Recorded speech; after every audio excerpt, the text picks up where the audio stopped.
Hi, y'all. Hi. Hey. Hello. Hey. Hello, everyone. We're back, y'all. It's episode 2 of season 10. We're so excited to be here. 92 for those folks who are keeping count at home. Y'all, we're rivals of Waterdeep. We're ready to get back into things. I'm gonna let everyone talk for a little bit first because I'm gonna be talking for quite a bit this episode. Let's move it around the room. Let's introduce yourselves. Tell us who you are, who you're playing, what your pronouns are, and to kick it off, let's go to LaTia. That's me. This is unexpected. Hi, I'm LaTia. I am playing everyone's favorite Aarakocra monk, Tahani, whose pronouns along with mine are she, her. I'm very happy to be here. Heck yeah. I just want to switch it up a little bit. We're going clockwise today from my perspective. So moving right along, Eugenio. Hi, everybody. I'm Eugenio. I'm DM Jazzy Hens. I use he, him pronouns. And I'll be playing Kent, the tiefling rogue, also he, him pronouns. Man, this season I haven't said anything about him. That's weird and fun. I'll come up with it for next week. Okay, take your time. Hey, just stay on it. We'll find good content. Yeah, something will be good. It's just gotta feel natural. Otherwise, it's forced. It's like, oh. Moving right along. We were supposed to plan? No. God, no. Hi, Brian. My pronouns are he, him. I am playing Virgil, your Asimar Storm Sorcerer, who is feeling very betrayed and very attacked, and his pronouns are also he, him. Not gonna say that as directed at me. I feel bad for whatever's going on. It is. Wow. Okay. Well, it ain't that Gazrick. He's back at the Manor. He's Right. doing work. He abandoned us for dinner. Moving right along, Shaka, aka Shareef. Hey, I'm Shareef, pronounce he, him. Shaka's pronouns also he, him. And Shaka was excited to be invited out to hang out with the crew. Now, it's not sure. Not sure. You know, I mean, the night could turn. You know, you could have a different sort of experience. And then last but certainly not least, Tanya. Hey, y'all. Tanya, Cypher I'm playing Selise, your human paladin blood hunter, and Selise's pronouns are she, her, and so are mine. Awesome. And that leaves me. Hi, I'm Masood. I'll be the GM for this season. My pronouns are he, him, but I'll be using an assortment of them for the various NPCs that the folks come across in our story. And before we get into that anymore, I gotta throw it to the wonderful Shareef to do our ad reads, my guy. Yeah, so let's start out with D&D Beyond, y'all. So all of our character sheets, looking up spells, NPCs, all that great stuff, we all do on D&D Beyond. Make sure to check them out at dndbeyond.com. And if you're listening to the live show, 12 p.m.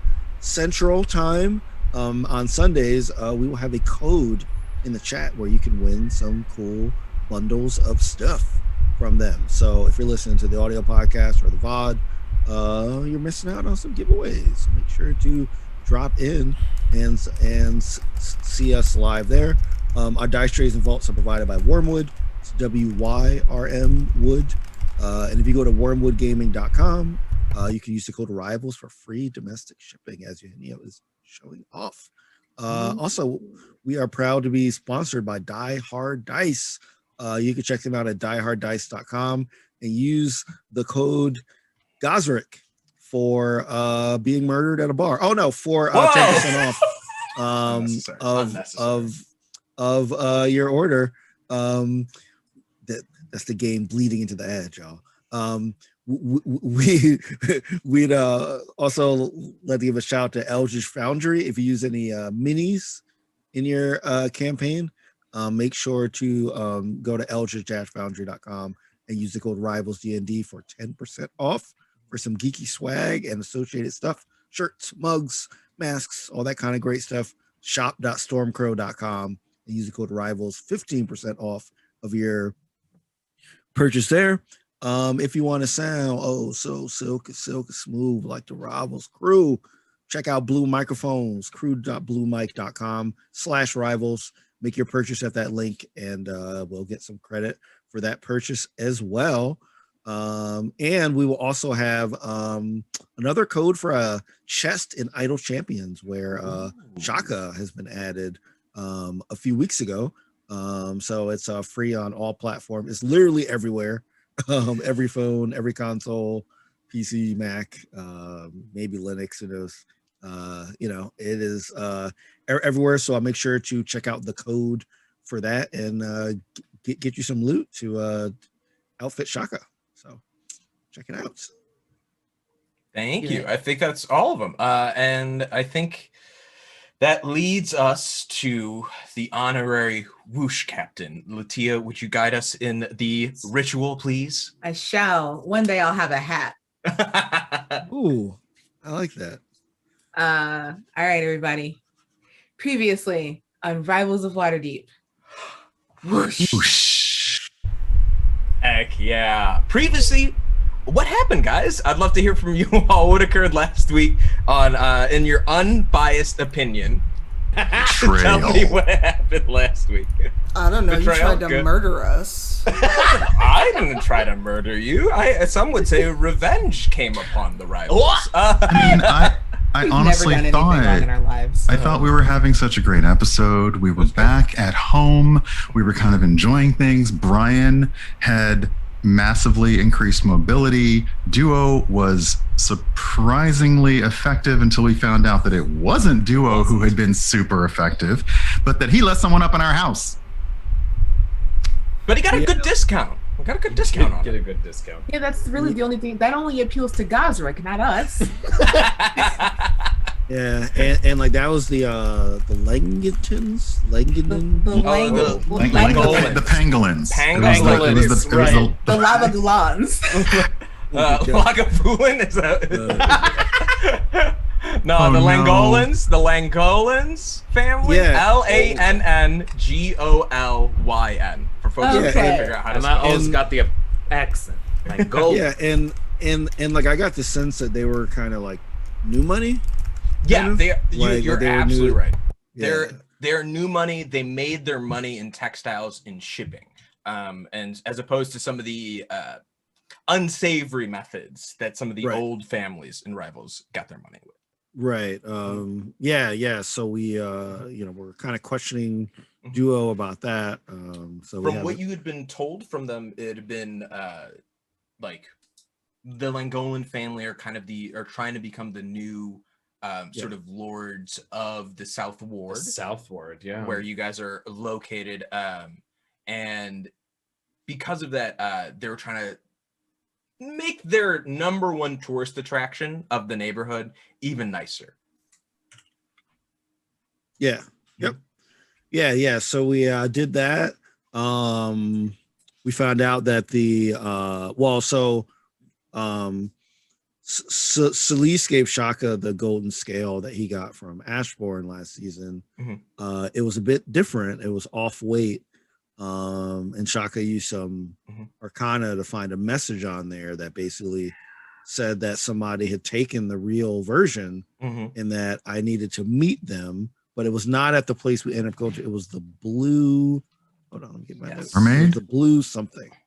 The Blue Mermaid I think the Blue Mermaid. Blue Mermaid. in the Blue dock Mermaid. ward. Yeah. Yes. So yes. it's in a different part of the city, but we're Yes. told to meet there and Yeah. to come alone because Yes. yeah.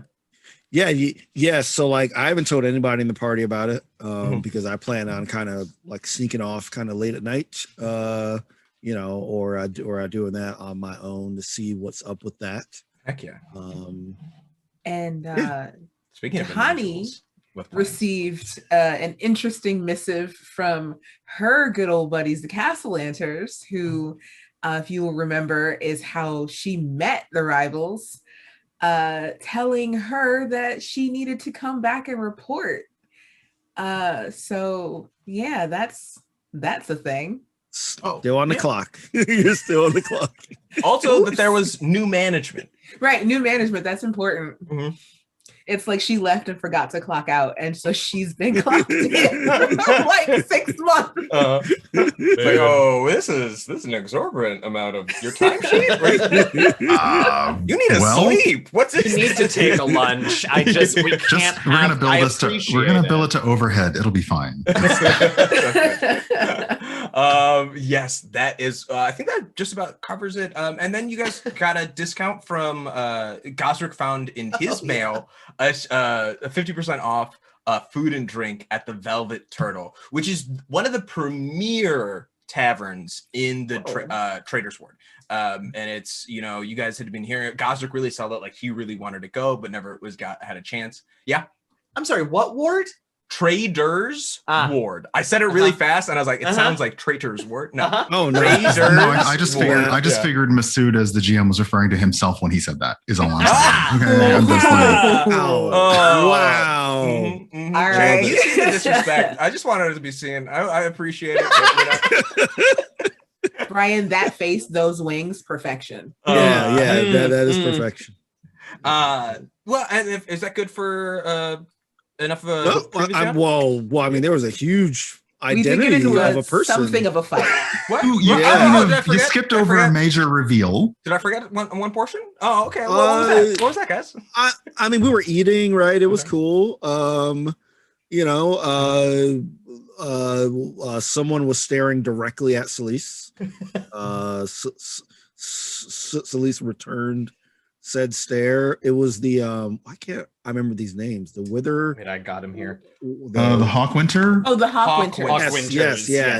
Okay. The it was a Hawkwinter family, which we knew like a military focused house. They started paying people to leave. The waiter left, everybody left, and then they called out both Kent and Virgil by their actual like backgrounds, basically, like the rat poison. The rat poison That's wine right. incident. Yes, the rat poison wine, and then they said that you know that Virgil was the exiled son of Zor, right? Which was the first time at least Shaka has heard of any of that. He's like, what? It's just rumors. Don't worry about it. It just don't worry. It's nothing. Yeah, I also imagine that while he was saying the rat wine king, we were like all drinking wine and kind of like, oh. Okay. Kind of paused. And then look, Didn't even think about that. Yeah, and then one of the women, I think she was I know she wasn't an orc, right? She was like She's a tiefling. She's a winged Yeah. tiefling. Is it? Right, Yeah, right. bat tiefling. wings Yeah. tiefling. Yes. yeah. She you know, name is Arnia, Mhm. right? Arnea is Balak. Yep. I'm getting all these names wrong. You're I'm sorry. You're right nailing there. it. Dude. No, Are you get it. kidding You me? got it. Like Yeah. this. Yeah, and she is apparently, as she has announced herself, Mhm. she is Siraj's daughter. Mm-hmm. And I think that actually just about covers it, because then you guys got in a bit of a scuffle between Arnea, the other Hawkwinter guards, and just you all. The hostess that was serving you like tucked away into the back room while this was all happening. And I think this is a perfect place to begin our episode with our focus on Arnea. We're going to open on the door to an apartment swinging open as we watch Arnea step in, dressed in an all-black military uniform. As she passes into her kitchen, her place in the background a mess, we see her left arm cross into view with a Hawkwinter sigil displayed prominently. As we follow her arm down, we see her set some flowers and a trifold of paper down on the table. She crosses to her bar cart and begins making herself something before walking to the other end of her dining table and sitting down to drink. As she finishes her large sip, we see her looking down into the brown liquid before hearing, "You're not going to find what you're looking for at the bottom of that cup." Across from her sits the individual in a black robe with a reflective mask. Arnea, scoffing, puts her drink down on the table, pulls a dagger from her boot. Her bat wings unfurl to their full length as she states, "Look, I've had perhaps one of the worst days of my life today, and the last thing I need is some asshole pretending to be one of the Lord's council across from my table."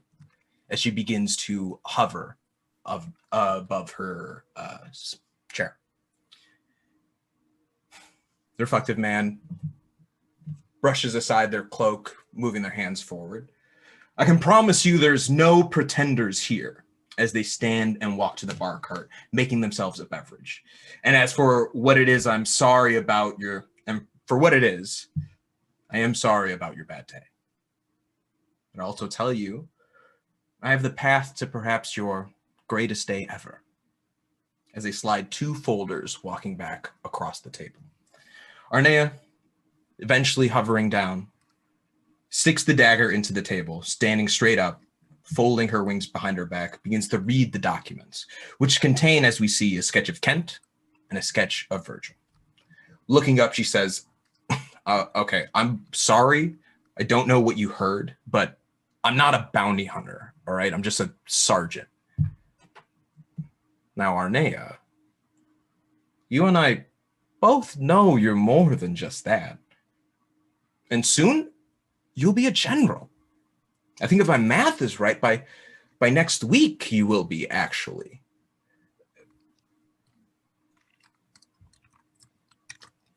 What I'm offering is no bounty hunt. I'm giving you a mission. One where if you do things right, you'll actually get what you're looking for. Sorry, no dice. I'm not looking to do your bidding just to jump a few ranks. That's just in order to make it a little easier to get what you actually want. Vengeance. As he reaches under his robe and tosses the third folder across. As it slides, we see Selise's sketch emerge. I mean, it seems like a win-win for you. You get to rise in power. You get to kill the person who had sworn revenge on your father when he was just doing his job. And I know you're saying, oh, revenge is a snake that eats itself or some other Stop talking. Fine. As we look at the sketch of Selise before going to the hate-filled glower on Arnea's face. We match cut to that same glower, but this time with more sweat than tears on its face, blood from combat, yet the same intensity. The Velvet Turtle is in a state of disarray as the prominent bar within the Traders Ward of Waterdeep is in its state. Chaos is unfurled from this battle, and we go back to the top of the initiative order, which is the Haque Winter Guard. You see Arnea cutting back over to the other side. This guard is right in front of Tahani. Are we good? Are we ready to get in? Sorry, guys. We were just so with you, and then all of a sudden we're being killed. It was a lot. It was a match cut. It was really right into it. For anyone who doesn't know, we ended the last episode mid-combat. Perfect. And so as you guys jump back in, we're going to start with this first guard who's going to try and take a swing, another attack at, or another 3 attacks at, let's put this up right here. I liked it better the first way you said it, but all right. Sorry, I wish. No, you don't. No, you don't. Honestly, exactly. You guys are doing. We're just feeling such betrayal right now. I mean, I think it's worth to paint the scene of what's happened since last time. You guys were ambushed in this bar. You were set upon. They didn't get a surprise round because you saw them coming, but you weren't expecting a fight tonight. In doing so, the group sort of came up. A guard immediately went after Tahani because they were closest. Selise and Arnea ended up going into a battle between the two of them. 2 guards attacked Kent and Virgil. One of them is unconscious because Kent basically murked them all the way, and then Virgil did a massive spell that knocked out the rest of them. The other guard is not looking great either. This is the one that's directly in front of Virgil. Arnea's okay, I guess. Not looking like she thought she would be in this fight. You have Kent and Virgil, who I think are doing all right for themselves. And then there's finally one guard who's standing by the door in the back. But yeah, so to get things started, this first guard who's been in a duel with Tahani makes two attacks with their greatsword. And then 1 attack with their dagger. Okay. You gotta beat a 20. Okay. Well, the first one was a natural 20. No.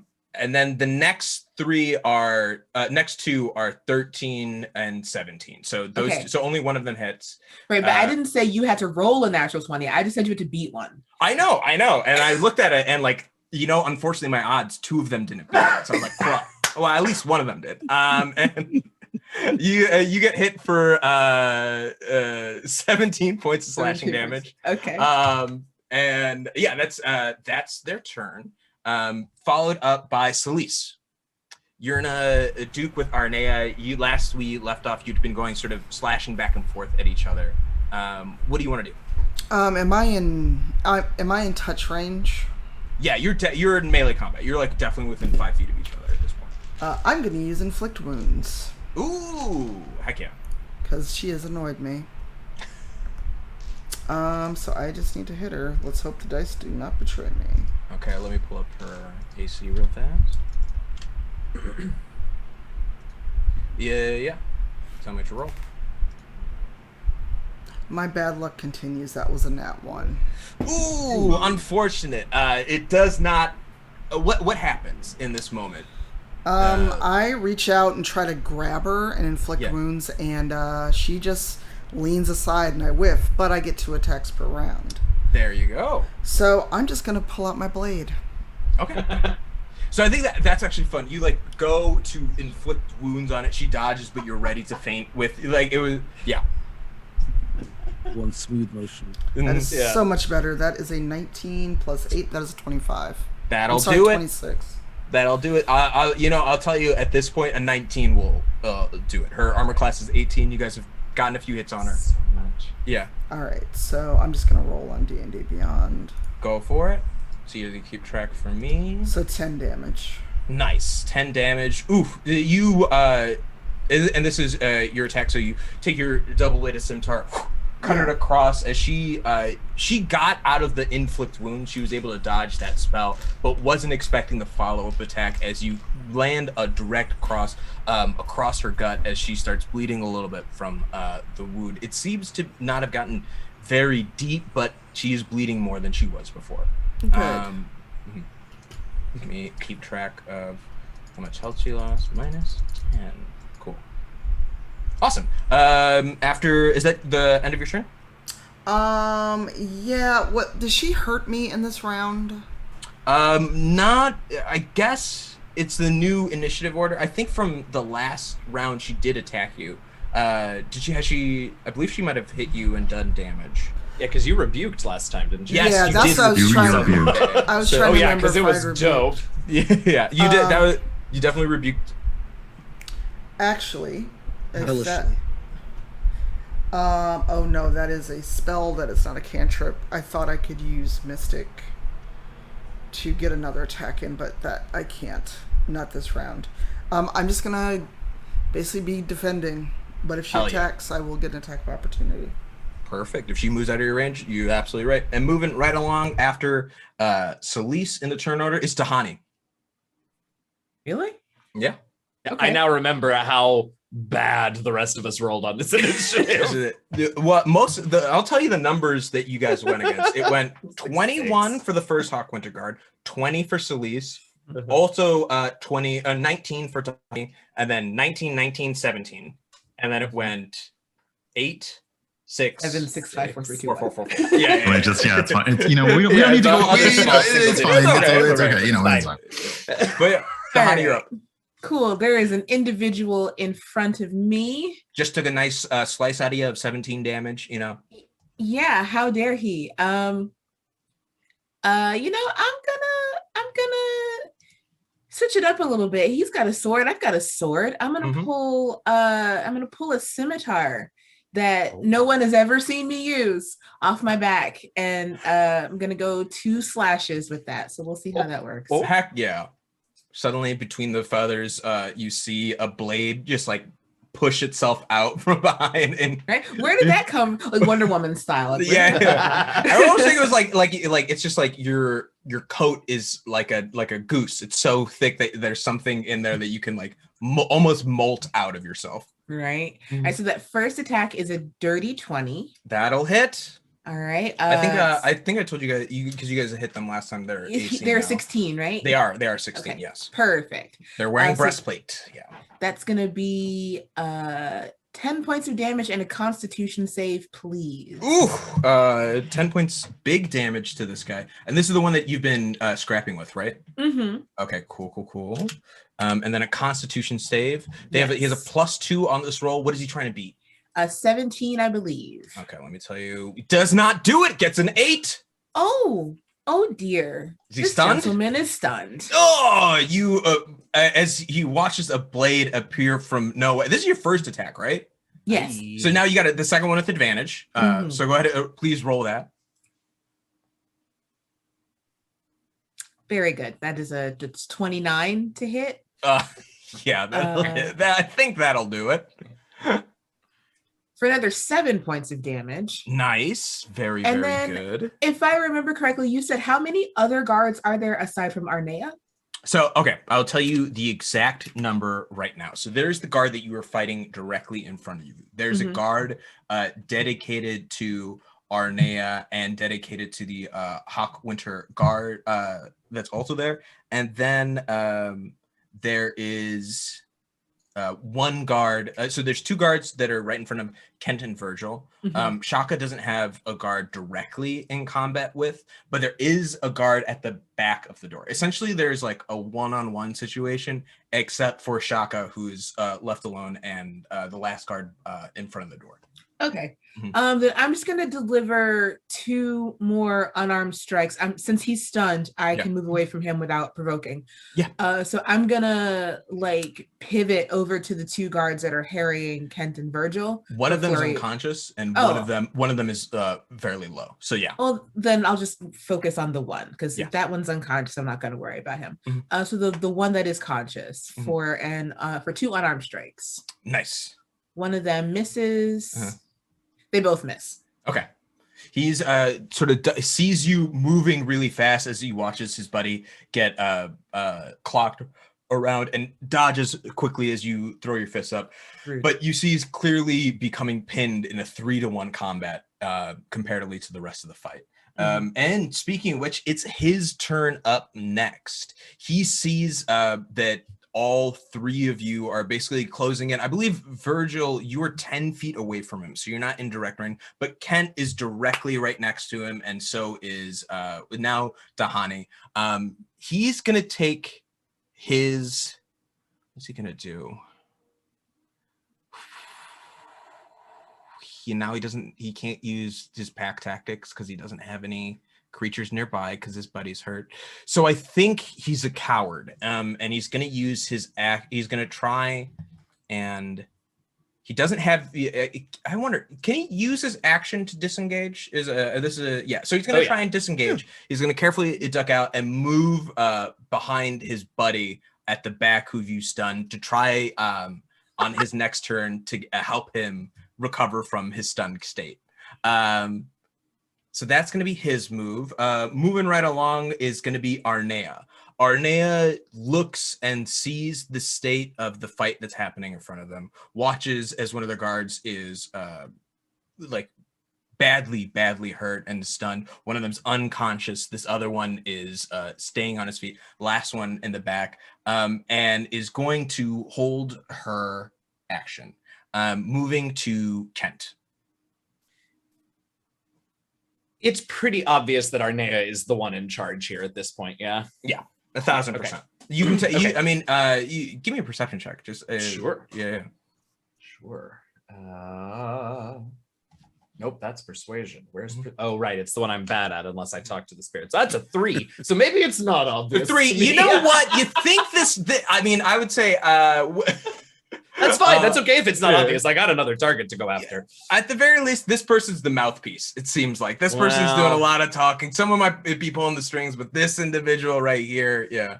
I was gonna go down there, but that 3, I think my focus is on the one that hurt me and Virgil, and that so I actually am gonna go run over to to this. I am gonna not go after the one that's stunned. Just that feels like poor form. That feels like Dahani's thing to deal with. I don't want to steal anything. You know how it is. I get how these go. I left him there for you. Oh, you left it for me? Oh my God, thank you. As sweet. I slide my rapier. Oh my God. And it's weird you guys think yourselves the heroes. It's weird. Now let's be very clear. When have I ever called Kent that word? Fair. Yeah. You know what though? Okay, so I'm gonna go over there and I'm gonna just try and I don't have any friends with me over there. No, if you have advantage if he's stunned though. If You he's are stunned, If that's correct. the one you're Yeah. going after. You are And you could- correct. If you want to attack the Thanks. other guy, also, I would say I his don't. attention. Okay, never mind. Wow. Dahani so kindly set this up for me. That's that fair. would be This rude. is the alley oop of alley oops right now. That's right. That would be. Yeah. Oh, I forgot to hit the advantage. Okay, so that's a non-natural 20 and a 24. definitely Hits. hits. Yeah, sorry, my dude. All right, so that is that, which is 8 piercing, and now I got to roll the sneak because I had advantage on the roll, Mhm. which gives us another 33 for a total of 41 Jesus damage. And I do think that, for what it's worth, I'm not sure how he's looking, but I do think not good after that. we're in public, and also these people know my and Virgil's story, and I don't know where they found that out. So I think I run over, and since he's stunned, I just take the hilt and just like right on the back of the head, for non-lethal, just to try and knock him unconscious. Absolutely. And he's wobbling. He's almost knocked out. This guy is really messed up. In that case, I'll use a bonus action. Never mind, I used a rapier. Yeah, okay, cool. Cool. Right up next, we've got Virgil. Wow. Wait, actually, let me double check something. Shareef, what did you roll for your initiative? I thought Shaka was. Yeah, I was like either before or after Virgil. I thought Shaka and Kent were right in there together. I think so. I think that's what it was. It went Virgil, Shaka, and then Kent, Shaka, then Virgil. My bad. So yes, Virgil, I'm very excited to hear what you have to say, Brian. But Shareef, what do you got? We got to respect the initiative order. Shareef, tell me about it. Okay, so I remember last time I like shot 3 Eldritch Blasts. Yeah. And that was pretty cool. There's currently 1, 2, 3, 4 guards left. The one by the door, the one with the really low HP that's trying to help its stunned buddy, and Arnea. Just if you want to get a count of how many people are in this space. Has the one by the door done anything yet? Or No, just make an insight check. Ooh. If you want to try to suss out, he's just been standing there, but yeah. Does that count as an action? No, I'll give you that as a that free just- action. That's a free action. It's a quick look. Yeah, you can do that in 6 seconds. Try to make you're a narc. You make quick judgments all the time. Oh, dude. Wow. I didn't realize that counted as like its own mechanic now. That's really cool. He's adding that to his character sheet now. Okay. Well, unfortunately, I got 4. You have no idea why he's just standing there. He might be just standing there to like block the door. He might be standing there to like prevent other people from coming in. He might be standing there from you all to get out. Like, but he is there. Yeah. Well, I would like okay. See, I would like to cast Charm Person on that person at the door. Go for it. So that's a Wisdom save of 17. He got a 2. Okay, great. Let me just so make sure he's definitely not immune to charm effects. So yeah. Okay. Yeah, and like I don't think I can ask her anything during this turn. So the charm will be the action, and then I want to use my movement to move up to him. Okay. I don't think I'm in anybody's. Well, if there's any attacks of opportunity, I'll just. They've seemed to be like pulling away. This seems to be kind of be where it's sort of situated. Is if you were looking top down on this, from Shaka's point of view, to the right of you, you see Selise and Arnea duking out back and forth. To the left, you just watch Kent duck behind everyone else to where Tahani was to fight this last guard. And then over to where they were, you see Virgil and Tahani kind of standing in between looking at Arnea, this last guy, and the 2 dudes in the back next to Kent. Okay. Mm-hmm. Yeah. So then I dash up so that I'm closer to the person I just charmed. And absolutely. That'll be my turn. Heck yeah. Cool. That is your turn, Virgil. I think I've lost how many people are still standing? There's Arnea. There's two other guards. One of them is very low. One of them is like pretty low, as it looks like, and also stunned. And then there's the guard that just was charmed at the back door. Okay, so there's two Three. still. There's Arnea, 2 more combatants, and 1 technically non-combatant. Yeah. Well, technically 2 non-combatants because 1 is stunned, but yeah. Oh, 1's stunned, 1's charmed, 1's very low, and the other's Arnea. Okay, and Arnea is like focused on Selise or aware. It's kind of they've been dueling back and forth. Arnea is a duelist. That is, as you've been watching them fight, like that is their style. They are a 1-to-1 fighter. All right, I was feeling kind of charitable, but I mean, look, I want to talk, but you know, if she's all up in her duel, I don't want to like get in the middle of that. Mm-hmm. So yeah, Virgil's still clutching. He's still clutching where the sword sliced him. He's basically just mad and crackling with energy, and he's going for another bolt of chain lightning at. Let's see here. I guess we'll go with. Wait, is it 3 combatants, 1 charm? Like whoever's not charmed. Okay, so damn it. Okay, is that a number? Like how many people? How many 3 people essentially? That is 3 individuals that you could hit and not hit the charmed individual. There's 4 combatants, 4 total. 1 is charmed, 1 is stunned, 1 is Arnea, 1 is very low. Okay, so we're basically just going for the one. We're going for the one that is stunned and the one that's very low. That's who he's essentially aiming at. Absolutely. And they need to make a dex save of 17. Can you roll, to be honest, just roll damage? Because I want to see, even if they save, would it be enough? It's just I will definitely have Arnea save. Arnea's definitely going to roll and see if she saves a dex save. Yeah, I'm not even aiming at her. I'm basically like, well, she's up in her duel. Yeah. And this other one is charmed. So I'm like, these two are non-essential. So yeah, we're gonna shika kaboom. D&D Beyond. Please, is that your verbal component for this spell, please? Oh. Yeah. Shika kaboom. That's fun. And then the stunned one automatically fails because he's stunned. 47. The dude one of them had 8. And the other one had 17. So that even half these guys sizzle up in their armor as it's perfect conductors for your chain lightning and immediately flop down to the ground. Both unconscious, unless it's lethal damage. I don't know what you were looking for. No, we'll go with unconscious and essentially after after Virgil does that, he is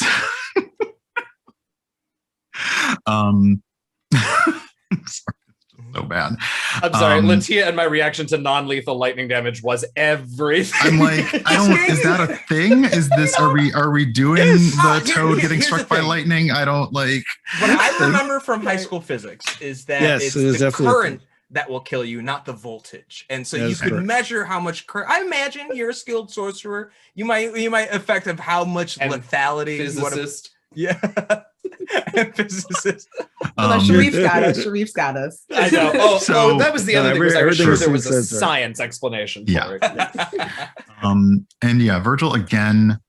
He again uses his tempestuous magic to fly back, like basically to the far, basically as far out of combat. And he essentially just, as he's doing this, yells, "Do you want to talk or do you want to die?" Simple question. And that is aimed squarely at Miss Ma'am duelist Arnea, currently engaged. And I think that's the perfect time for Arnea to step in. They held their turn, they were waiting, and after watching the 2 of their guards get marked unconscious, looks at you all. It's gonna disengage, run over to their buddy, action surge, and take 2 swings at him. Oh. And let's see.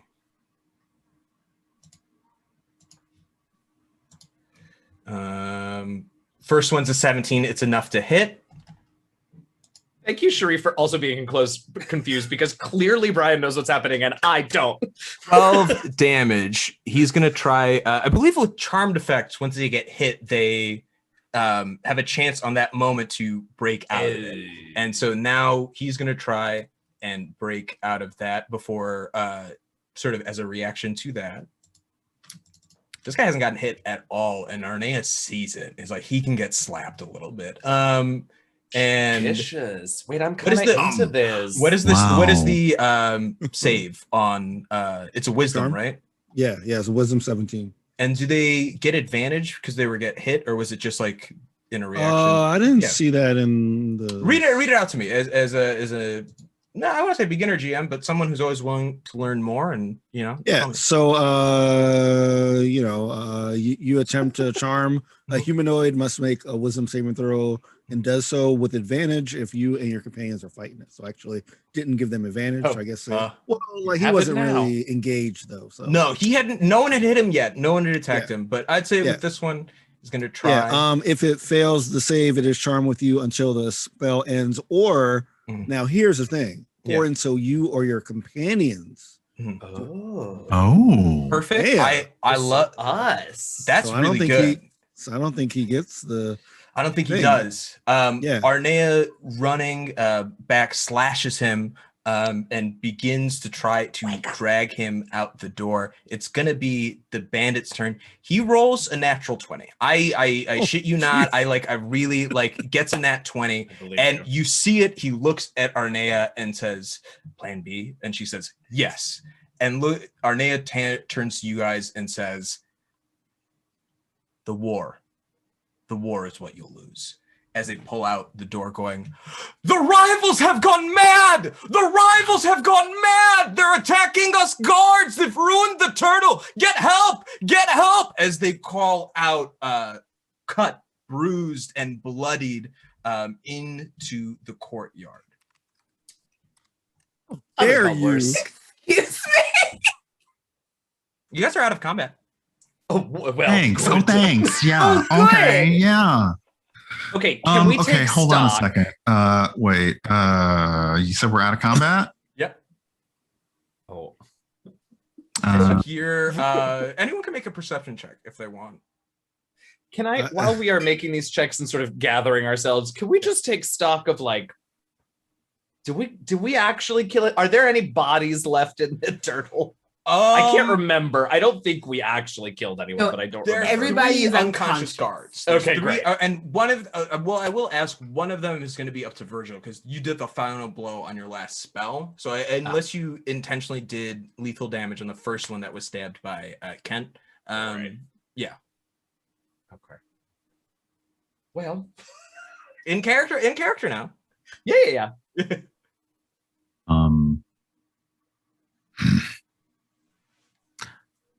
I guess I simply have a question when that happens about the spell. Oh, actually, I should get.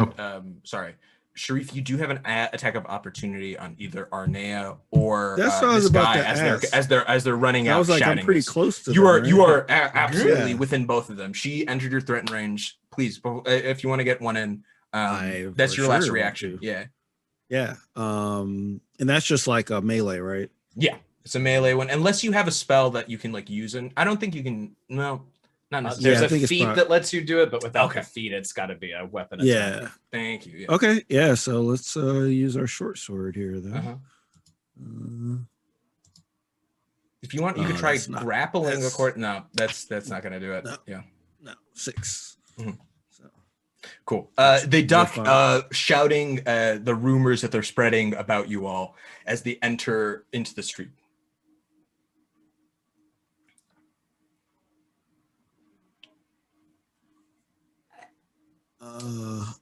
I want to go out and, since I'm the closest, I want to go outside and try to. Do you want to step all the way outside? Do you want to peer through the door? I want to step all the way outside. I want to keep my eye on where they're going. So you push the door open, stepping outside. We see Shaka emerge, stepping forward. You watch Arnea and this guard scream at their top of their lungs, "The rivals! They're attacking the citizens! They've gone mad with power!" And you hear the Hawk Winter Guard say, "Yes, look at him right there! Someone got their order wrong. They began to overturn the turtle. They went and just attacked everyone in there. They left 3 of our guards. Quick, sir, run to safety! Run to safety! We'll get help!" They're just trying to spread as much panic in the streets about you guys as they can right now. How far away are they? They used, I would say, so about a full 40 to like 50 feet away from you at this point. Okay, because I don't want to attack them in the streets. That's just going to further their narrative. Yeah. But I do want to, and I know this is a bit of a split the party thing, but I do want to, dash up to them. Go for it. Like I want to catch up to them. I love this. We're gonna cut away for a moment as you begin to dash away towards these guys. As the rest of the rivals are inside the Velvet Turtle, do you tell anyone that you're gonna dash after them, or is this the opportunity that Shaka's looking for to also kind of? Yeah. Like Shaka's kind of like caught up in the moment and hopes that they know what he's doing. Yeah. So he's like trying to calm the situation before it gets too ridiculous. Absolutely. You begin to book it over towards them to the square that they've sort of congregated around and begin telling this tale. As that's happening, we cut to the turtle. What are the rest of you all doing in this moment inside the bar?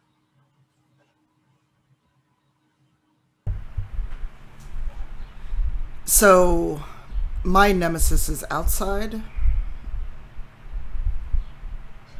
Are you saying that out loud? No, I'm asking you as the GM. Yeah. I want to go after her, but I can hear the shouting. So I actually start picking up tables and start straightening up the bar. As you two begin to do that, Kent and Virgil, what happens as people have said your government name out loud? What is going on? Well, part of my government name.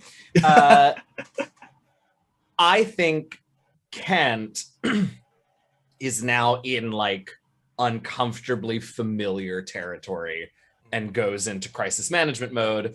And so seeing Dahani and Selise tidying tables and chairs and stuff, I'm going to go to each of the 3 unconscious guardsmen and make sure that they are alive and just sort of check their well-being, because the PR is way easier to manage when there aren't dead bodies.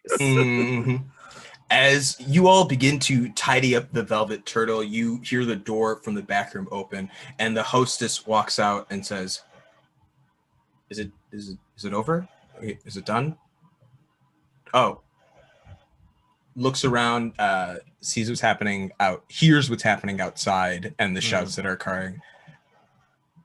Oh, no, honeys, you guys you cannot be here. This is not going to be good for you. They're going to come back with the full might of the Hawk Winter Guard. And even if, I don't know what you're trying to explain, but you all can't stay here. They're going to destroy my place of business if you stay here. So can you leave? Can you guys, I could get you out. There's a back way. Can you tell us why they paid you to leave? They paid me to stand in the back room and not do anything. And I saw that sigil and I said, okay, yeah. I have a question about the use of teleportation circle. Okay, I will do my best to answer this. But yeah, yes. Virgil is basically, it's almost like the dynamic of Kent and Virgil has immediately flipped. Kent is now like, got it, on it. Virgil is already looking for a place to basically lay a teleportation circle out of this bar that will go back to their room in Trollskull Manor immediately. Yeah, you can definitely try to do that. As you're looking around, sort of doing the space, you see this hostess again and just sort of shout at you guys and be like, sure. I mean, how long does it take you to get that ready? Because I don't know. Okay, look, I don't, It's like literally a minute. So, and we're not even actually in, so it's like, I don't know if you actually have a full minute though, the way the footsteps are sounding outside. It seems like the guard is being, and we'll resolve that when we get to Shaka in terms of the presence that's growing outside. And the hostess, whose name I really want to say, somebody ask me her name. Someone just ask her what is her name, and so I can say it. Okay, Virgil's like, he's got like, you can kind of see the hands doing a bit of the glowy thing, and he's kind of like looking at Kent with a bit of panic, and he snaps to her. It's like, why? How? Where are we going? How close are they? How do we get out of here? First off, Hesma. Second off, here. And she opens up a hatch behind the bar and says, these tunnels will protect you. Okay, these tunnels will take you back. They are old. Anyone here can make a history check. I'll do that. Yeah. Sure. I have no history, but let me, I'm panicking. I'll do it. No, that's a 2. Okay, hold on. I got, come on, D&D Beyond, do the thing. That's a 9. 9? All right, I'll do it. As the panic sets 20. in. You have a +7. Okay, then. I was like, could you just? There was one more. His breathing was shallow. He had a little bit of erratic heart rate. Okay. Just had to make sure he didn't die. I don't think you fully understand how much more serious this gets if someone's dead. So you did incredibly well. So here's the DC. There was going to be a later DC of 20. I was going to make you have on a history check, but I'm going to say this is going to push you forward. Before arriving here, you did a little research on the history of Waterdeep, particularly as someone who is an assassin and a smuggler. You understand that it's got a deep, rich history of dealing with that. It is built on an ancient elven settlement whose name I'm going to butcher, Alinthadar. It's Alinthadar. Pretty good. Yeah, I tried. It's sprawled north from the Swede, and it was spreading along the actual flanks of Mount Waterdeep, which also used to be a home to a mithril mining dwarven clan, the Millarkin. Oh, yes. There's also the Undermountain that's like located within the like underneath the city. There's the Ghost family had established a dungeon beneath their estate to run shipments really fast to the woods from the northward. Like there's so many tunnels that run underneath Waterdeep. You went through like volumes of it, and so like when you see this, it's like, of course we could lose them in there. You could even get back home faster than you would on the surface. Like the way in which the routes that you could take could get you back quickly if you roll well enough within 30 minutes. Let's do this thing. Mm-hmm. Shaka. I'm out. Wait, where is Shaka? What? Okay, you don't have time. Like you hear them, right? Okay, fine. He knows how to get home. He's on his own then. I'm a latchkey kid. As we watch, He'll be fine. We left the TV on. Yeah. What does it look like? Who dives in like it's a swimming pool as they like descend into this hole in there? Head first, just like in. Honestly, that would probably it wouldn't be Dahani. She's capable, but it wouldn't be her. She'd be the one who's like, everybody get in. Yeah. Go. And Hesma's there, so all right, good. I won't tell him that you went. Just get out of here. And I'm gonna before I go down, I'm gonna hand Esma a gold piece. Okay. And stare her in the eye and say, "Look, this is not a compliment, but I assume there is honor among thieves or whatever. So this is to make sure that you don't tell anyone where we've gone, unless it's Shaka, our 5th friend. I don't know why you would know his name, but now you do. Okay, and Don't give them our names. she looks at you and says, I owe a lot to the rivals. They saved my family from the madness so long ago. And you might know about this, but I think, Selise, you realize this is from the first adventure where the town had been trapped underneath. Like, so Hazma, she says this to you, is saying, like, I know the rivals are good, and just, I'll do what I can. Get out of here. Go. And begins to close the trap door on you guys as you make your way out. Cutting to rivals and trying to appear good. We see Shaka in the square as the folks from the Haque Winter, Arnea, and their guardsmen are stumbling through the streets shouting, and you watch as more and more guards begin to emerge from shops and stores from different families, different crests and logos as they're beginning to spin this tale. Give me, what do you want to do? Yeah. Was I able to like catch up to them? Yeah, I'd say they've sort of slowed down about like a block away where they're gathering folks, but it's quickly, like, in the time that you've arrived here, a mob is beginning to form of these military members. A mob. Oh, okay. Yeah. So so it's not just them trying to rally like citizens. It's also like a mob of Haque Winter people. Yeah, I mean, okay. I'd say like look at, if you're trying to figure out what's happening here a little bit more. I can roll if it helps. Yeah, absolutely. Yeah, let me investigation. Investigation, insight, whatever you are watching. This is happening really fast. Yeah. So at 20. Shoo! You get it. I think that's the biggest thing that hits you. Like, your watch is like, what? There's a mob already? There's like people forming, and you see the guards moving, sort of like walking towards one another, slipping things as you watch a handshake happen really quick from one guard to another as they pocket something and then pull out a dagger in one hand, as this is clearly orchestrated.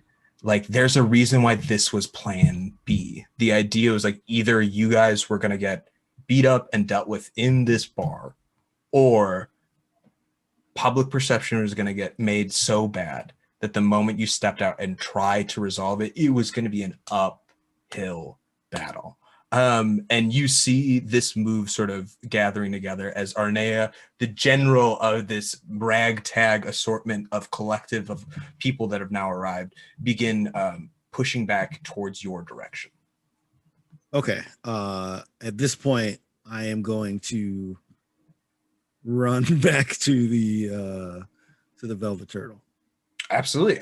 Give me a stealth check to see if you can make it back. Do you want? Okay, so I think this. Do you want to make it back fast, or do you want to make it without being seen getting back there? I mean, I'm assuming they all see me. So you just want to? Okay, so yeah. I just wanted to book it. For sure. You just book it. I'm going to respect that stealth check that you just did because I asked you anyways. So you got a 16 on it. You're running as fast as you can, as silently. And I'm going to see from the distance that they are, is Arnea able to spot you?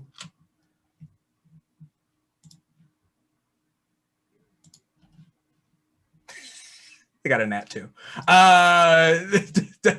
They can't see you amongst the guards and everything that's happening in front of them. There's so many people that they're now gathering together and sort of moving in this mob, shouting, "We have to be careful. There's spellcasters among them. Do you have your members over there?" And you see a lot of different folks are sort of piling into this space. Did I write it down? Nope. You see, yeah, there's a lot of different folks sort of entering the space of different families. Some of them have like their sigils sort of represented. There's the Haque Winters. You've got people from the Full family. You also have even some from the none that you see from the Langolan or the Castle Lanterns, but at least maybe names that you would recognize based on what you've just been sort of talking about in the last day. But you do see an assortment of other sort of positions in those spaces. Okay.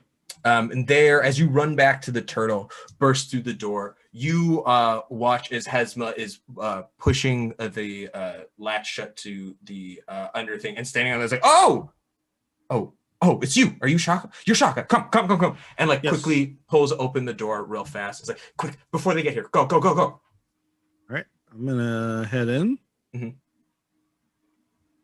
As you, she shuts the door behind you and pulls the thing, the rug over it. You hear the front doors of the Velvet Turtle burst open, as you are now also in the underground.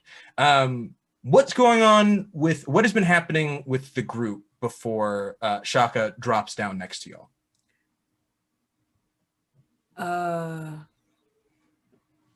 Has anybody ever been in these? I mean, Kent and Virgil, probably not. But Selise, have you ever been in these tunnels?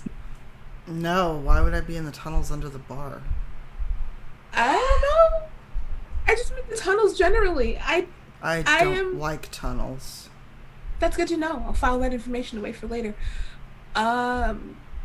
Look, I'm hurt. I didn't even know Zaraj had a kid.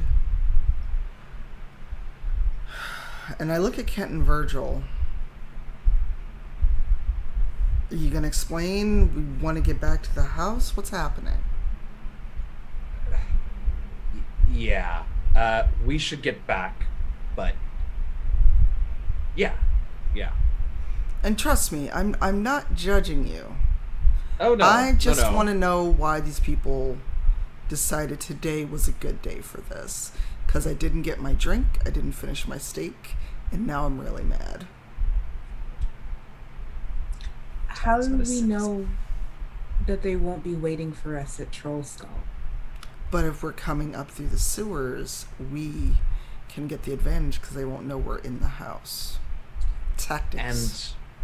And when if and when we're able to find our way there through these tunnels, between Virgil's magic and my spirit walk, we'll be able to check out the manor before we have to go in and be seen.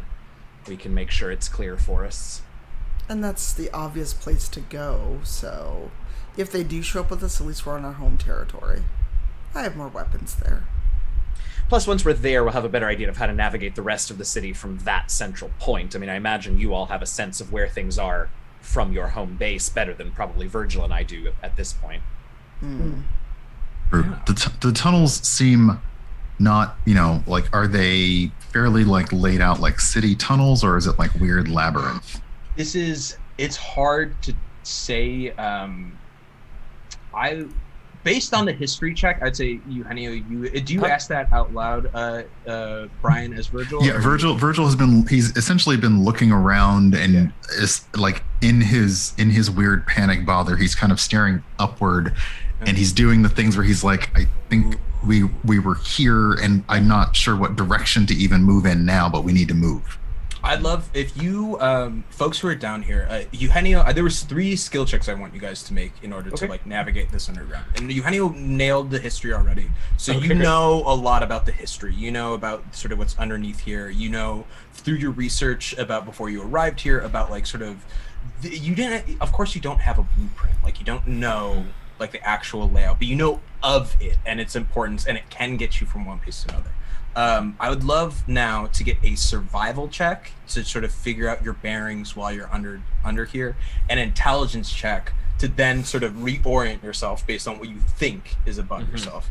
DC 20 on both of those, and you guys are high enough level. Like, don't give me that. Yeah. Oh yeah. No. Is that everyone or just Kent and Virgil? This is for the group, so anyone can make those rolls. You already succeeded on the history DC 20, so you have that. It's already going to cut down time on what it takes to get back. These are sort of the other supplemental parts of the puzzle if you want to sort of combine them all together. Is that for me as well? Yeah, it's anyone can take history, anyone can take survival, as you guys are sort of getting in this space. I was gonna have you all split up, like one, like between you. Someone has to do a history, someone has to do an intelligence, someone has to do survival. But since Eugenio already got the history before entering, it opens it up to just those 2. You said survival. And what was the other one? Intelligence. Just a raw intelligence check to sort of understand based on it. History 26. Ooh, Shaka. Oh no, that was the previous one of the 28. Yeah, that was me. yeah. Sorry. Intelligence 10. Are we rolling that a was save or That It was was just clicking? Just Just click the box. just All right. click the box. All right, I Ooh, made and the intel- intelligence. You did make the intelligence. Well done. Damn. So you got a 21.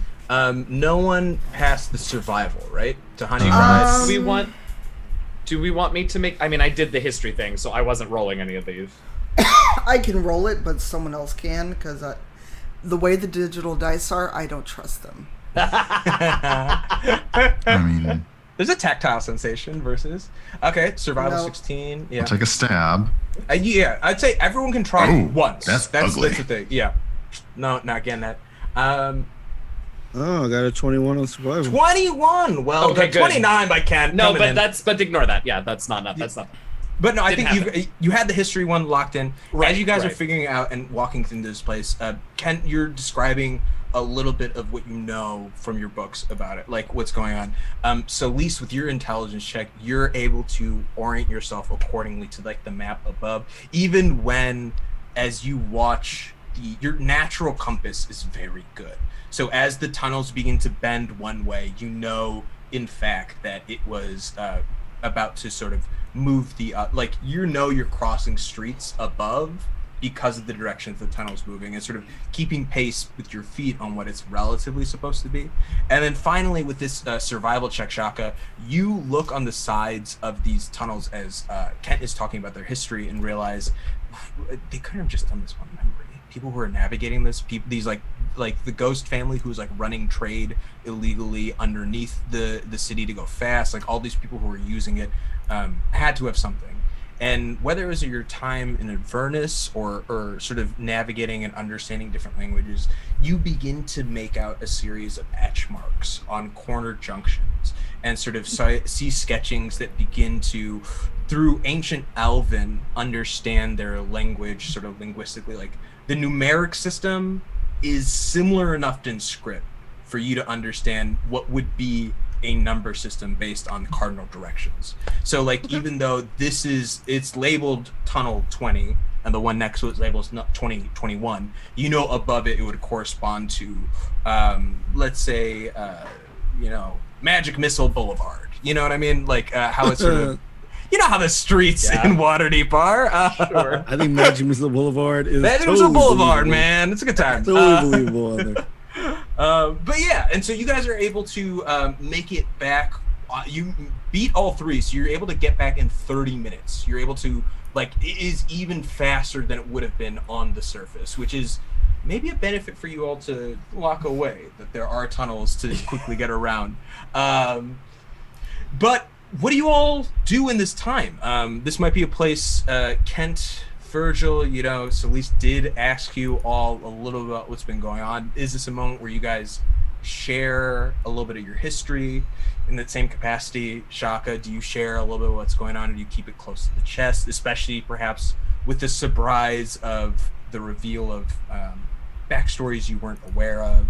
What do you guys feel into this space? I'd like to ask, like, if anybody needs healing. If somebody needs to be healed up.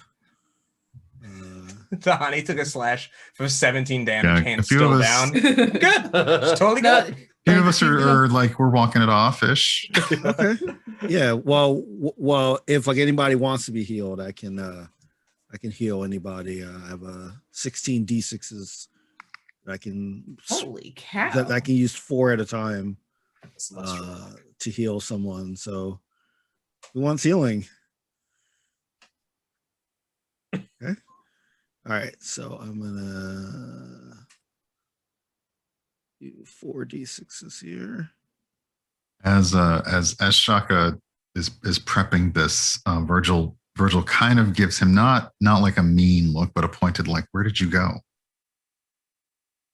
Oh man, I just as I kind of reach my hand over him to give him 11 hit points back. I like kind of say, I just thought I could maybe maybe hold them off, maybe stop them from spreading those lies. But there was a huge mob of Hawkwinders outside. Like, there's no way that they all got here that fast. Like, they had to be waiting for us. This was an ambush, like even bigger than what was in the restaurant. Who do the Hawkwinders report to? Was it that woman, Armea? Or was she just the captain on duty at the moment? Obviously, she had a personal connection, but it just seems like if there was a whole mob of Hawkwinders that quickly, somebody with a lot of pull had to be she involved. definitely seemed like, I mean, I don't know if they reported to her or she just has their allegiance, but she definitely holds some sway for sure. My question is, as he looks at Kent and Virgil, they seem to be after you two. Now, I'm not judging. We've all done our stuff, but is there anything that y'all need to share just so we can be fully aware, so we don't hear it first from, an angry person trying to take us out? Well, Yes, we've got a while. walk and talk. Why not? You're shorkening. You're We're shorkening. doing a walk and talk. But we have to talk really fast and use big words. So, obviously, we all have history, and there is a reason that Kent and I left Cara Dune. Well, to be And fair, there are several, but some of them are. That is debatable. The perhaps the primary reason. Sure. And there is a reason that I ended up in Cara Dune, and I did not expect family to ever come calling again.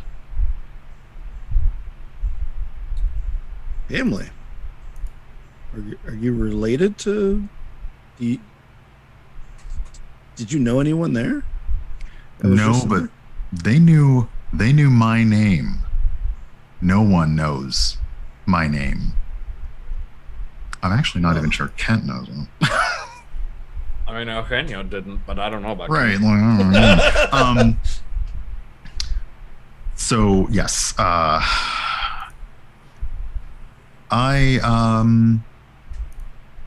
my family has not done great things. I suppose you could call them a powerful family. Others might call them a crime family.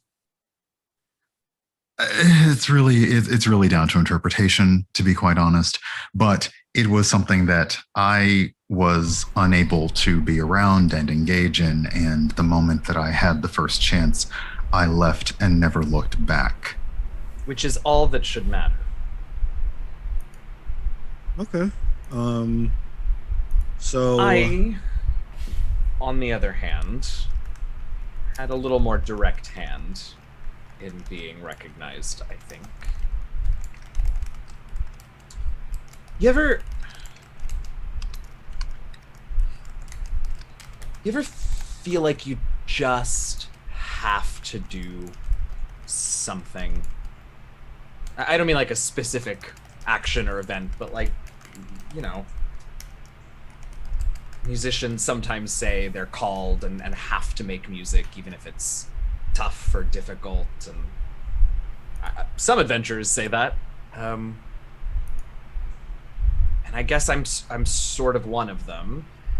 And Virgil has helped me sort of see that there's a lot more than just going out and tomb robbing and I'm sorry, going on archaeological digs. But it's hard, and Virgil and I were in Cara Dune, and we were, trying that, I'd left the mountains and the digs that I'd been on for so long, and I, hung and sort of pats the rapier and then taps the bandolier boots, hung up the accoutrement, but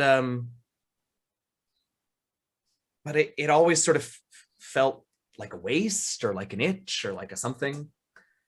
And there was an opportunity in Cara Dune to help out with a problem that a local bar was having, and I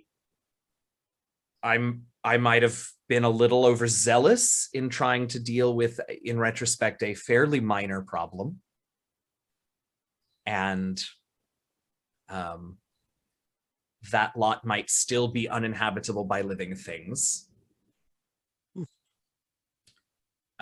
Sure, I'm sure they can return by now. I would hope, but they seemed very upset still. So I got overzealous, as I'm sure is difficult for all of you to imagine, and people got hurt. That's all. All right. I mean, how long ago was this? Because it seemed like, is it something that you've had other people approach you about, or is this the first time that you two have ever had someone approach you about this stuff?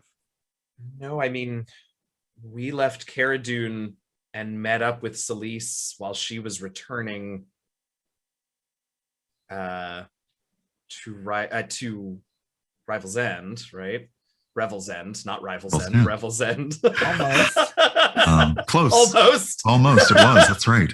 I think Rin could have renamed it by now. So we That's don't know. true. That's true. So it was, not long before that. And I've been admittedly not in the best of company when you are able to essentially predict the weather or cause it.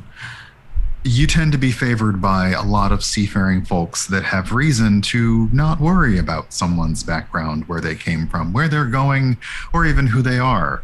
However, now I am thinking that they are also perhaps not always the most trustworthy. Okay. All right. Well, I mean, as I said before, like we've all done our stuff.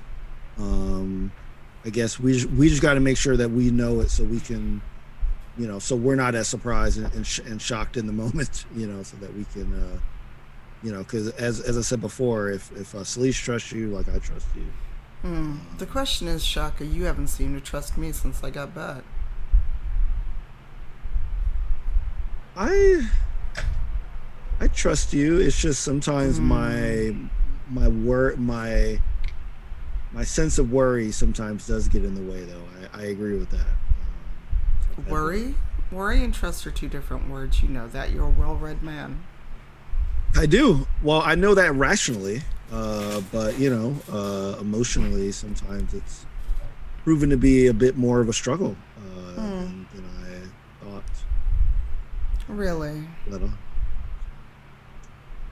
Yeah.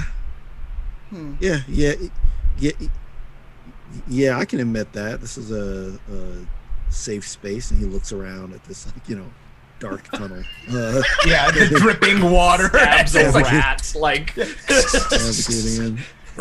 Is that a crocodile? What is going on? Selise just looks at him and is like, yeah, semantics arguments are not the thing we need right now, but considering how you seem to be a little more on the mouthy side of telling on folks to authority since your trip to Revel's End, maybe I should be the one that doesn't trust you.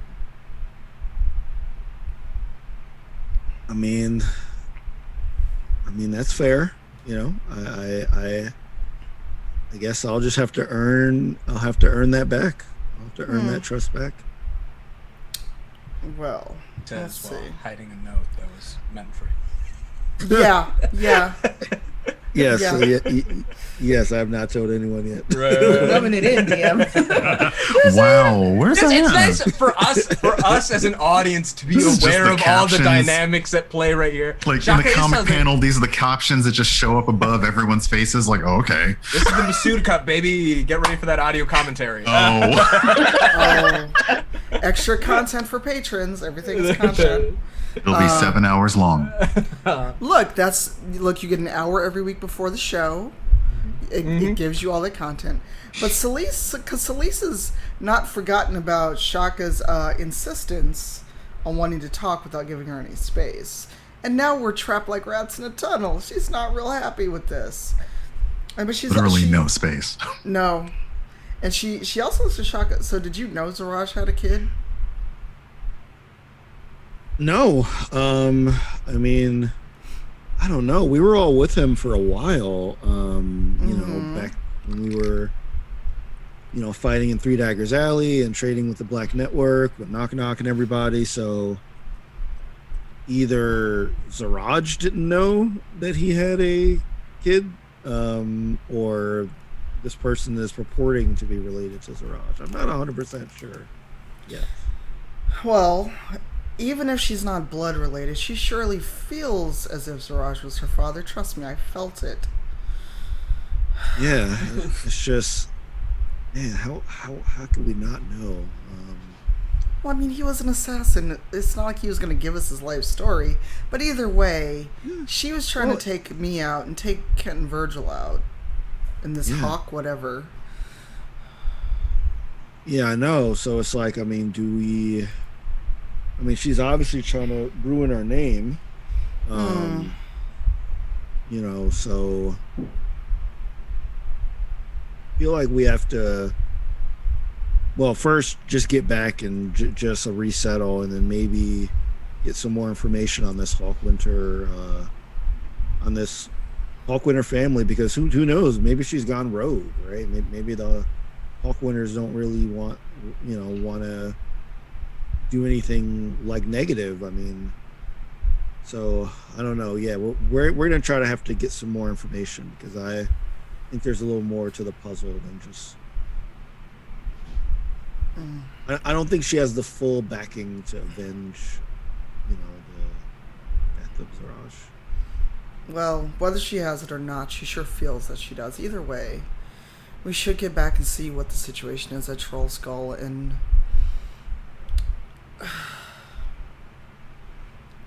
this is odd, having come back to us right after we got back home. I think Really that's odd. Yeah. I think it's a perfect cut to you guys popping up at Troll Skull. Do you guys see yourself emerge, like push a manhole cover from where you guess is like right in front of the actual sort of space as you pull your way out and make your way into the actual street? It's kind of later at night, not super late. It's like maybe I'd say like 10 or 11, and you're basically right in front of Troll Skull. Because I mean, you guys went out for dinner when you got back, and the scuffle happened. You make your way back, and you begin to push your way inside. Before we basically like manhole and peek out. Yeah. Can we hear anyone in the city? Still either yell? Like basically, do we hear any noises that sound like the rumor wave has made it as far as this? No, I would say in your knowledge, you guys also you whipped across this city in 30 minutes. Like you really cut so much time down. And Waterdeep's a big place as it is. For it to have left the entire ward, for them on to march rank and file to spread out here, from where you are in the South Ward, you seem to be being okay. Yeah. No. Let's move right in. So as you guys push yourself up, make your way over, you begin to walk into Troll Skull Manor, and you see Brian and a duo over there playing cards on the table. Brian looks at you guys as, "Oh, you guys look terrible. Was dinner not good?" Yeah, you guys. Oh, God, I just had the place cleaned. Like, oh my God, you're stinking up the place. Oh my goodness.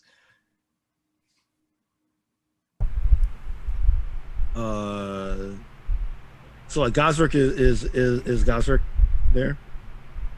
No, you don't see Gazrick. At least in the front room where you guys arrived. Okay. Hey, Duo, where's Gazrick? Oh, I thought you guys would have ran into him. He left like about 45 minutes ago. He was gonna try and meet you guys at the Velvet Turtle, because he said he finished up his work, so he felt bad that you guys went to go eat without him. Oh no! No. Well, it was nice knowing Gazrick. No. Kent would know this. Eugenio does. You don't know sending, do you, Virg? Well, Okay. All right. Well, I say, Duo, are you sure he went there? Because we were just attacked. Yeah. Wait, what? Wait, you guys were attacked at the Look turtle? at us. Look at us. Oh, I don't know, you guys. You guys get into all sorts of stuff. Oh man. Oh no. Okay. Yeah, that's what he said he was going. He was like, you know, he was like, oh, I'm so sad. My friends went to go eat without me. I do a terrible Gazrick impression. I know. I'm trying. And he's like, oh yeah, I want to go eat with my friends. And so he went to go do that. I need a spin-off of you impersonating Duo I'm impersonating pleased. Gazrick. Don't do that for my ego. Really. The levels of Inception. Every GM now has to do Duo impersonating their PC. Okay. That's incredible. That's great. Just no, I'm good. No. wow. Has anybody been by since we were gone? No, you guys, Brian said, no one came by. We've been here. I mean, I cannot eat, and Duo thinks he's a ghost, so I feed him when he's asleep. Even But- Brian. Wow. Regularly forget that detail, and it's delightful every time. I'm gonna run insight on Duo. I don't believe him. This is canon. This is the canon that I have walked into that I am trying to uplift. Wait, I know. you don't believe Duo about what? That no That one's he- been there. That no one's been there. Oh yeah, go ahead. Make a not that check he about thinks that. he's a I ghost. was like, yeah, no, okay. I wish I was that creative. I wish. Oh, that'd I be wish. 23. That beats a 23. You look at Duo and you look at him and his.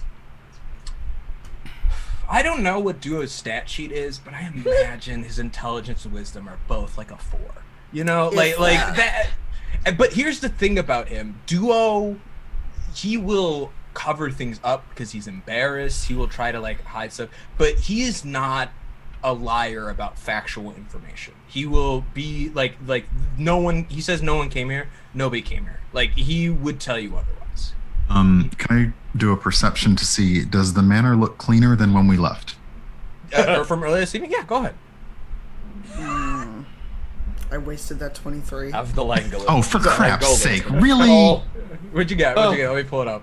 Oh, God, it's 11. It's 11. I mean, with an 11, I'll tell you this. It looks dirtier than when you guys arrived because you tracked That's mud good. in from the first time when you guys it's not cleaner. Like no one cleaned from when you left. That's, To go I get just want to dinner. make sure Yeah. nobody else was up in here. No one else did. But speaking of which, as you're looking around, and he says, "Oh, and Kent, I know you were so excited about meeting the Pangolin family, so I sent them a letter." wait, you did it again, and that's gonna be canon this That time. is Pangolin. I said Pangolin. I was like, "No, say it right now. No. Say it right now. You know what it is. It's Pangolin." My bad. If he says it next episode, it's canon. It's Okay, canon. yeah, that's right. Yes. 3 times. Three Okay, yeah, strikes. yeah. You email Watsy and tell him to change the name of this family. Yes, Heck yeah. So he's like, yeah, no, the Langolin family, I sent them a letter to say that we were so thankful for them doing the service and you all wanted to get dinner with them. And they replied right away. They sent someone back right away and we're like, oh, hit my table, sorry. He's like, oh, I'm so excited. They were so excited. I really think they're big fans of you guys. I really think that they like the work that you do. Anyways, they said they have an open dinner invitation. So any day you come by, they're going to cancel the plans and just be with you all, which, I mean, that's a big deal.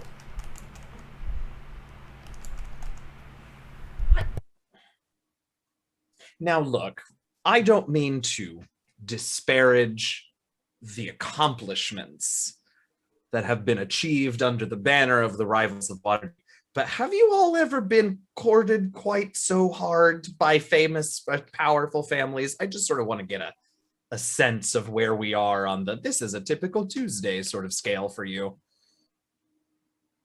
Not since I've been here. Yeah, no, this is pretty weird. But also Makes you think they're trying to get favor for some reason. But also, if we meet with them sooner rather than later with this whole Hawk Winter thing, maybe we can get a family behind us to cut that off at the pass. Control the narrative. Exactly. That's a good idea, honey. Very strategic, says Brian in the back. Thanks.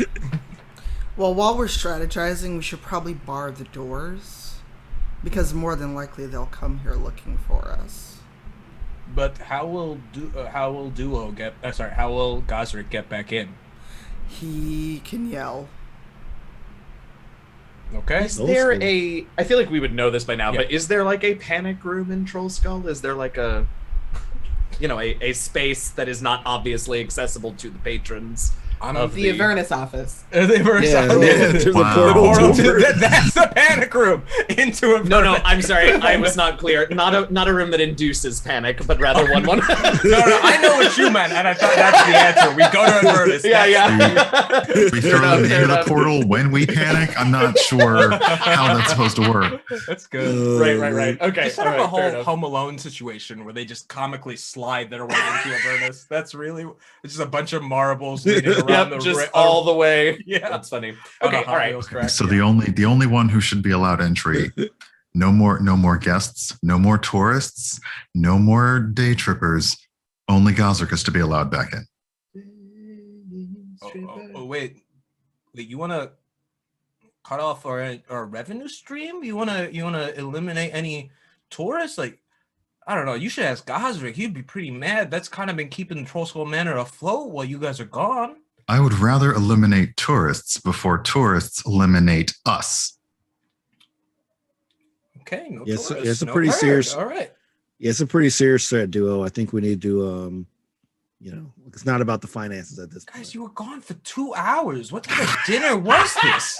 All right, Duo. Suddenly discovering Sass. I do want to point out, just because there is an actual map there is a basement where the wine is.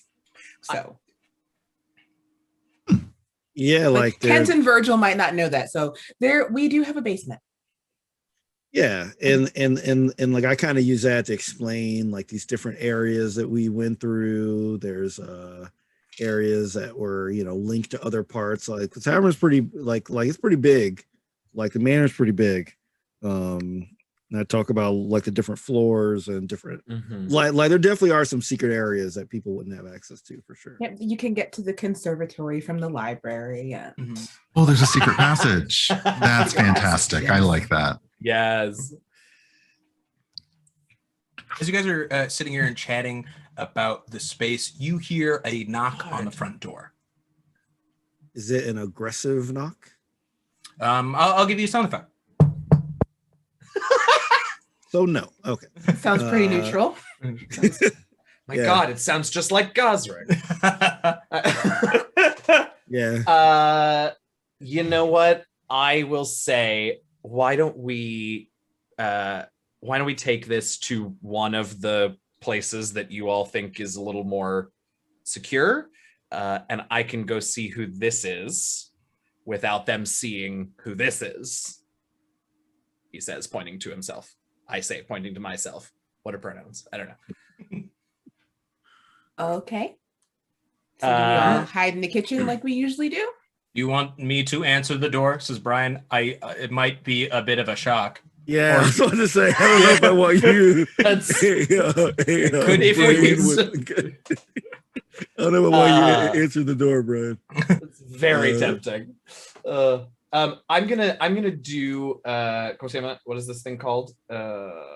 Ghost walk. Yeah, that's the one. The ghost walk, where I assume my spectral form and can move through walls and stuff. And I'm just gonna like poke my head out the wall next to the door to see who's out there. As you poke your head out the wall to see who's next door, you see a very fashionably dressed, very nice garbed Aarakocra in front of you, who is you've never seen one before, but it looks like a bald eagle Aarakocra, who's standing. Like, he's got it's a white head with a beard, and it's got like brown feathers throughout. And yeah, that's what you see. I'm just gonna retract my head. There's an eagle. I'm sorry, a what? Sorry, eagle person. There's an Aarakocra who looks like an eagle. There's Merca's out here. I don't know. Upon hearing that, Tahani, there's only one bald eagle Aarakocra you know. It's from back home in Schult. You have no idea how they got here. That's Walter Hava, otherwise known as, when you were a kid, we flash back to a bunch of kids picking on him and Tahani stepping in front of them as a, stop calling him Baldo Waldo. That's Baldo Waldo. Baldo Waldo. That's the kids called him. Oh my god. Protect at all costs. What is Baldo Waldo doing outside of Rival's End of Troll School Manor? Wow. Wow. You said it too. You need to stop saying Rival's End because now I don't trust you. Okay. It's really No, right. That's it's- just the name of the season. It's the Rival's It's End. Rivals No, it's End. not. Third episode. No, it's not. And this person is definitely Waldo Faldo from Family Matters, by the way. That's all. Oh no. That's the only image in my head. All right, so you're gonna have to give me a spelling of his actual name. Oh, but- absolutely. WALTAIR, and then Hava, HAVA. HAVA. Okay. Hava. Hava. Okay. Hava. Hava. I go to the door and I crack the door open and I stick my beak out and I'm like, hello? Honey! I so grab good to his see beak. you! I grab his beak and I pull him in the door by his beak. Wow. So rude. I haven't seen you in years and you grab my beak? What's going on? So is it at the middle of, like, what time is it? What time of day is it? Like evening. It's like, Heck, yeah. just rolls up in the evening. Okay. Okay. Yeah, it's like late night. It's like, yeah, it's like 11. Just showed up. It's definitely, as Layer David would say, past the call time. And then I slam the door behind me and I'm like, what are you doing here? Oh! Can you lower your volume? Oh, sorry. It's just been so long. It's so exciting. Well, I left Schult. You left Schult, so I decided to leave Schult, and then I was walking around, and you said you were gonna head around, so I kind of followed your path, and then I ended up here in Waterdeep, and someone said that you were working for the Castle Lanterns, so I went over there and I was talking to them, and they said, oh, I mean, yeah, they work for us, but they haven't been around for a little bit, so they're over at Troll School Manor with the Rivals. Also handed me this note to tell you to come by sometime. What? And that's where we're going to end this episode. Oh my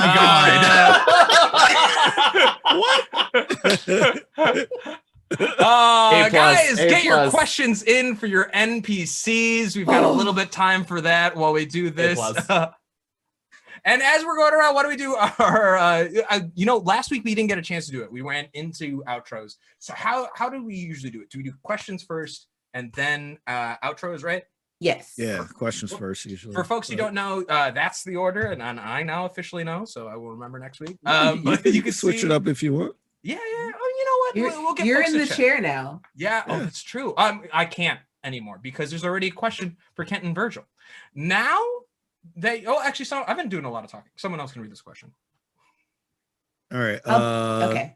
Question for Ken and Virgil.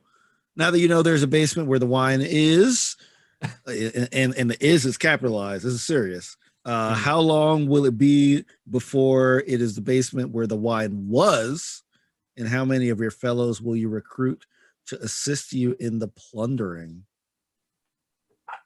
I mean, the truth is, ever since Cara Dune, Kent has been off the wine and more sort of sticking to anything other than wine. So it'll be a nice place to peruse just to see how fancy the vintages are, but I actually don't think Kent's gonna plunder this one. At least not yet. At least not until whatever's going on is solved and he knows that people can go back to that bar in Cara Dune. If we're holed up in the basement, Virgil is absolutely going to partake if we are holed up down there. But now knowing that it exists, there won't be plundering per se, but he would probably enjoy a bottle or two, depending on whether Gazrick says it's like on the books, off the books, etc. The real question is, does Gazrick know that there's a wine cellar, and has he appraised the value of the stock that there is present? Yeah. Yes. He's going to be real mad. You are not charging enough for these glasses. Okay? Are you kidding me? It's from 1712. Yeah. It's 300 years in the future. I forgot the story takes place like 1490. Yeah. Heck yeah. We had a question for Duo, because I'm going to ask it to you since you are Duo, Masood. When was the last time you ate food by yourself? I'll be honest. Sometimes I really like the company of the meal, so I like sitting down with my friends. The ritual is something I don't need it anymore. Sometimes I'll do it, but it's weird. I think the longer I spend on the corporeal plane, it feels like it takes food longer to just sort of like phase through me. And I have to like work at it afterwards. It used to be so simple. And now it's like a whole process. It's like 4 to 6 hours. But yeah. Oh my. Oh, Duo. I really wish Chad hadn't asked that. I really wish Chad hadn't asked that. Oh no. And then question for Bald Eagle Man, Baldo Waldo? Thank you. Oh no. Why did kids nickname you? I don't know. They just saw me and they said, "Oh, that's here's the thing. Kids are really brilliant. They're really very perceptive. They're very smart. They just don't know anything like social norms. And so anything out of the ordinary, they picked on. But it's cool. My name's actually Waltaire, so you can call me Waltaire. Baldo Waldo is for nobody." I'm just going to say, as a Chicago local, you described this bald eagle, and all I could think of was the Eagle Man commercials. Glad. I was like kind of thinking about the Eagle Man while I was making Waldo. So there it is. Sweet. Oh. Oh no. I think that might be it for questions though, which means folks, let's do our round of outros. We're gonna go opposite order. So we're gonna start things off this time with Tanya. Hey y'all, Tanya, you can find me here obviously on Sundays. Next up is Wednesday on my channel for Into the Motherland Season 2, where Eugenio is our storyteller. And also our Kickstarter is still going. I need to stop looking at numbers so I don't freak out.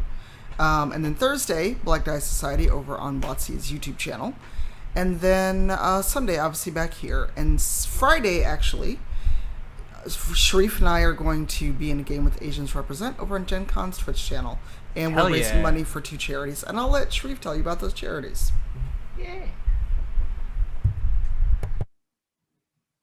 Yeah. Speaking of which, Shareef, you're right up next. Oh, okay. Oh. Hey, well, I'm Shareef. You can find me at ShareefJackson.com. That's ShareEF Jackson.com. And also Shareef Jackson on all social networks. I finished the Kids on Bike stuff on a Roll20, but we may have a new season. Nothing official to announce on that yet, but we're hoping. So I definitely, Debbie, thank you to like everybody that's been shouting us out on the YouTube comments and all that good stuff. And yeah, as Tanya said, this Friday at 7:30 Eastern, I believe, we will be playing a Gen Con game that's it's like kung fu inspired, so it's going to be a lot of cool action and like that kind of stuff. And we are raising money for the Chicago Bail Fund. And and I can't find the other charity, but it is for Welcome to Chinatown. Yes. So make sure to check us out there on the Gen Con channel. Should be fun. And moving right along, we have Brian. Hi there, I am Brian, Urban Bohemian, pretty much everywhere on the internet. I have been your storm sorcerer who has had to reveal more of his backstory than ever before. Yay! Let's see here. I am on Twitch 3 days a week. You can catch me on Tuesday, Saturdays, and Sundays, Twitch TV/Urban Bohemian, or Urban Bohemian pretty much anywhere else. I don't have anything super special coming up, so it'll be my usual stream schedule, and then I'll be back again. Yes, next Sunday with these awesome folks. I'm trying to think because it's a holiday, but not for anyway. I'll be back Sunday with these awesome folks, and see you again. Moving right along, we have Kat, played by Everybody. Eugenio. I'm Eugenio. You can follow me on Twitter and here on Twitch at DM Jazzy Hands. Let's see, where can you find me this week? Tomorrow, I'll be over on the Cobalt Press channel playing more D&D as a cleric wizard this time in Courts of the Shadowfey, DM'd by Little Red Dot. We're having a good time over there. So that's at 7 Eastern, 4 Pacific on the Cobalt Press Twitch channel. Tuesdays and Thursdays, I no longer even bother to say I'm a variety streamer here on Twitch. I'm a Mass Effect streamer. So come hang out while I play through Mass Effect for the first time ever on Tuesday and Thursday afternoons. Yeah. Oh, yeah. very good. We just filled out our companions. So I have everyone. I can choose from everyone now. So for the first one, right? You're for the playing first one, yeah. For the first one. Tell me when you Awesome. get to 2. I'm sure Okay. plenty of people said that, but yes. Yeah. Yeah. So it's Tuesday, Thursday afternoons at 2 Eastern, 11 Pacific. Wednesdays, I'm with Tanya for Into the Motherlands over on twitch.tv/Cypher of Tyr. That's also 7 Eastern, 4 Pacific. And we're doing episode 6. Maybe I'll get you all to go up this volcano at long last. And then next Sunday, back here. Y'all, I'm enwrapped by this storyline. I can't wait to be back next Sunday. Moving right along, we've got LaTia. It's me. I can still say I'm a variety streamer, but you can find me everywhere at LaTia Jacquise, which is my name and who I am. I am streaming Wednesdays, occasionally Fridays and Saturdays. Wednesday, you can check me out playing Final Fantasy X. We're in Endgame. Friday, you can catch me on twitch.tv/RockPunchATL for Tompo from 6 Central to 9 Central. And then at 10, I do a little bit of a wind down with some super chill games. So that's a fun time over on my channel. Saturdays, it's Mass Effect. This is also my first playthrough.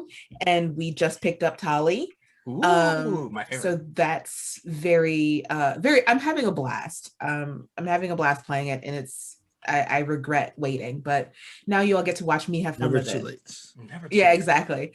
And then Sunday, you will find me here. Also completely enraptured by this story. Why, Masood? What? Why? You don't want to meet Walter Hava? Come on, he's great. He's gonna be. Hava. You may or may not have built his entire identity in following your footsteps. That's not annoying, right? No, not at all. But yeah, anything else I'm doing, you can check me out on Twitter. So that's me. Heck yeah. And that leaves me. I'm Masood Haque. You can find me on Instagram and Twitter at Maroodboy, MAHRUDBOI. Here's the way my schedule breaks down. Tuesday nights, I'm over on the twitch.tv/D&D channel playing Generation Fantasy, a 5th edition homebrew that me and my buddies over on Indoor Recess are doing. It's a blast. I play the most obnoxious character you've ever met, which is honestly, this is a good base bar for what you guys are expecting. Go check it out on Tuesday nights or watch the VODs to get the full effect of Kent Vanderbilt. On Wednesday nights, I GM a game of Monster of the Week over on the Roll20 channel where we play Monster of the Week, Evil Hat Productions game. We're looking into this scary, spooky stuff that goes bump in the night on the streets of Chicago. And last we left off, our team got transported in a time bubble to the emergence of Streeterville. And if you don't know about Streeterville, well, check the VODs or come check it out live to learn a little bit of history while we play the game. And then on Sundays, I'm here with these wonderful human beings playing this great campaign of Rivals of Waterdeep, a 5th edition Dungeons & Dragons campaign. I've been having a blast coming up with it and writing it and seeing how you guys react to these prompts. Seeing how you guys position yourselves Oh, I'm so excited for next week. That's the best feeling I can ask for. And also thank you to chat for hanging out. Yes, Brian? I have one thing to say. Sorry, last night were the golden TTRP GIFs or golden TTRP GIFs I'm not getting into that debate again. But Rivals of Waterdeep, Rivals of Waterdeep received an award for the cast that rolls like family, which I felt like all of them deserved, but it's just been amazing. All of us spoke about it. All of us were completely befuddled. And I think LaTia put it best when she said, "What?" So, so much appreciation for that. And thank you all. Thank you, Rivals Nation. Thank you, audience, for just honestly hanging out. This has been a great time for me. So I don't know about the rest of them. It's been great for me. I don't know about the rest of them. Brian, thank you for calling that out because that is definitely worth mentioning. And I was so surprised I almost forgot. I was like, also that thing happened. Thank you for congratulating us, but also thank you guys. Like Brian said, it wouldn't have happened without you all voting, without you all watching us, and they all being here for us to have a good time for an audience. But yeah, we'll be back. Also, I forgot to mention one thing as well. I'm sorry. No video game stream this week.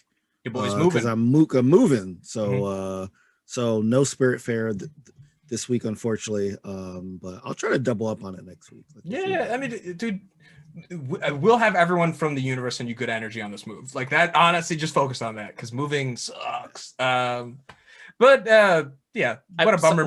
We've all got stuff we forgot, and I'll talk more about this on Wednesday. But I just also want to say, since I have a chance and Wednesday's far away from the awards, that Motherland's also got one, and since we have so many, various folks around, so thank you for that. It was a scene with Christina and I. It was Christina's flashback, and I just want to say I appreciate you all. It was thanks. That was not eloquent as why I didn't give a speech last night. I'm sorry, you did better than me. No. For what it's worth, I tried and I kept going into the wrong voice room and I finally gave up. We were all crying in the green room, watching all the emotional moments, not just the nominations. We were all already crying, and then we're like the one that won. We all just were bawling in the green room. It was great.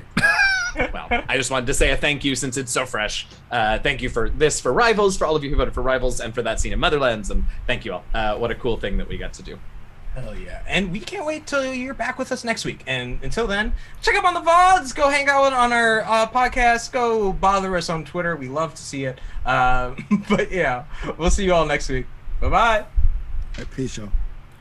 Don't go anywhere because we are going to raid someone. So yes.